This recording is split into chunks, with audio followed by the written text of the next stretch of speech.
Shabbat Shalom, Pesach Sameach.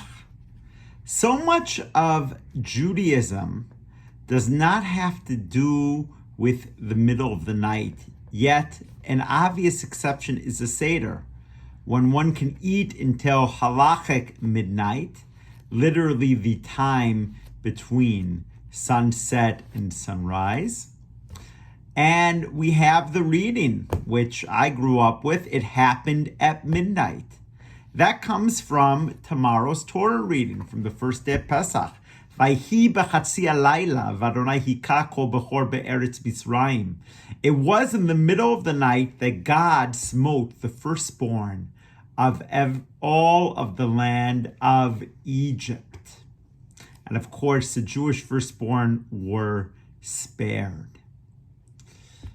The significance of things happening at midnight are that is when we are most vulnerable. It's pitch black at night.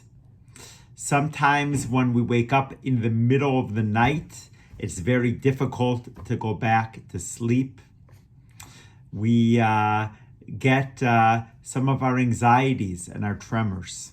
And so in this case, what happens is actually the worst fears of any parent. The passing away of a child becomes a reality for everyone throughout Egypt. So while we are celebrating at our Sidarim up until halachic midnight, we need to remember that this was a time of great sadness for everyone in Egypt, that the destroyer struck at midnight. And I think that the significance for us is that we often celebrate at the beginning of the night, but we lose sight of the fact that at the middle of the night, the time when maybe our worst fears, our worst vulnerabilities come to light, that there is significance at that time, and that we need to do what we can, as it were, to build our ark, to protect ourselves before the flood comes. In this case, the flood of emotions, the flood of fear.